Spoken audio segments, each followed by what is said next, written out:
নমস্কাৰ অসমবাই গেৰেজটো আপোনালোকক এটা নতুন এটা আপডেট দিবলৈ কাৰণে মই ভিডিঅ'টো বনালোঁ। সকলোক দেখিবলৈ চিনি পাইছে থাকে দিনা লাগিছে সকলোকে জালুকুটিলৈ আজি আহিলোঁ। যিহেতু আগন্তুটো আমাৰ 29 জানুৱাৰী সোমবাৰ দিনা মানে জালুকুটিত এখন বিশাল ম'হ যুঁজ আমাৰ মৰিগাঁও ডিষ্ট্ৰিক্টৰ লাষ্ট বুলি ক'ব পাৰি লাষ্ট ম'হ যুঁজ আয়োজন কৰিছে তেখেতলোকে। তো খুব সুন্দৰভাৱে পৰিচালনা কৰিছে তেখেতলোকে, খুব সুন্দৰভাৱে প্ৰাইজবোৰ অলৰেডি অনা হৈ গ'লগৈ। তো চাইকেল আনিছে। তো আমাৰ তেখেতলোকৰ পৰা অকণমান জানিব বিচাৰিম। তো যিহেতু অহা সোমবাৰলৈ 29 জানুৱাৰীত মানে ম'হ যুঁজখন আয়োজন কৰিছে। তো আমাৰ বাবুদা আছে, খুব মানে ম'হ যুঁজৰ লগত খুব জড়িত থকা তেখেত আছে, তেখেতৰ পৰা দুই এষাৰ জানিব বিচাৰিম কেনেকুৱা এতিয়া আয়োজনটো চলাই আছে আপোনালোকে। 29 জানুৱাৰী সোমবাৰে যুঁজটো আয়োজন কৰা হৈছে আৰু পুৰস্কাৰ হিচাপে ম'হৰ পোৱালি এটা আছে প্ৰথম পুৰস্কাৰ, তাৰপিছত দমৰা গৰু আছে 3টা আৰু চাইকেল আছে 5খন বৰ্তমান আৰু ফেন 10খন আৰু সৰুটো পুৰস্কাৰ থাকিব, আকৰ্ষণীয় পুৰস্কাৰ থাকিব আৰু ম'হো আটাইখিনি ঘৰলীয়া ম'হ আহিব। ডাঙৰ ম'হ যিখিনি আছে বাবুলাল নাথ, উপলি, তিহৰা, ৰহমচা, তাৰপিছত নন্দ ডেকা।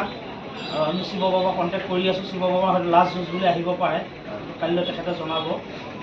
মানে বহুতে মানে কনফিউজ হৈ আছিল যে ম'হ যুঁজখন হ'বনে নহয়, যিহেতু মানে কোৱা হৈছিলে মৰিগাঁৱত মানে যুঁজ বন্ধ হোৱা হৈ গ'ল, মানে চৰকাৰী বন্ধ হৈ গ'ল। কিন্তু 25 তাৰিখলৈ আছিলে এছপি, কিন্তু আজিতো 27 জানুৱাৰী, আজিও যুঁজ হৈছে 3খন।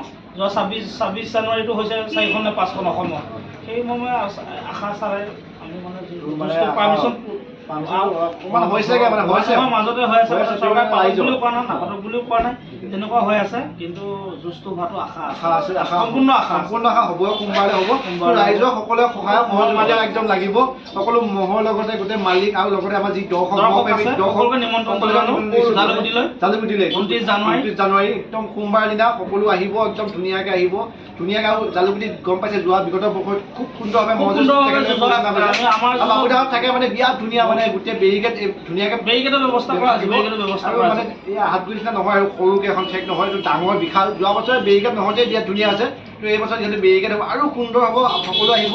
ইয়াতে ডাঙৰ ডাঙৰ ম'হ যুঁজকেইখন দেখা হ'ব একেলগে, মানে এবাৰ এনেকুৱা আহি যাব তেখেতলোক। আৰু এটা মই ৰিকুৱেষ্ট কৰিম এতিয়া কমিটিক, আপোনালোকে যিবিলাক গোৱালসমূহ আহিব, যোৱাবাৰবিলাক আপোনালোকে কিছুমানে কষ্টও পাই গৈছে, তো সেইবোৰ নহয় এইবছৰ তেখেতলোকে একদম পূৰা মানে গোৱালসমূহত এক্সট্ৰা মানুহ ৰাখিব, যাতে তেখেতলোকে কোনো এটা অসুবিধাৰ সন্মুখীন হ'ব লগা নহয়।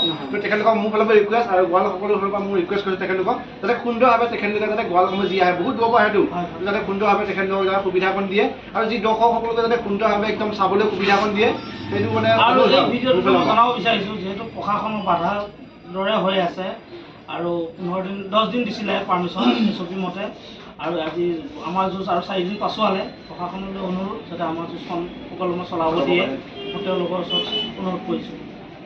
হেৰি কৰা নাই, তো সকলো ৰাইজৰ দাবীতহে এইখন যুঁজ অসমৰ নম্বৰ 1 যুঁজ, যিহেতু সকলো প্ৰশাসনকো অকণ বা হেৰি কৰিছোঁ, বা সকলো ৰাইজৰ একদম সহায় সহযোগিতা লাগিবই। তো অহা সোমবাৰ অৰ্থাৎ 29 জানুৱাৰীত সকলো আহিব আশা কৰোঁ। তো এতিয়া কনফাৰ্মটো দিছে আপোনালোকক, সকলোৱে যুঁজ চাবলৈ আহিব।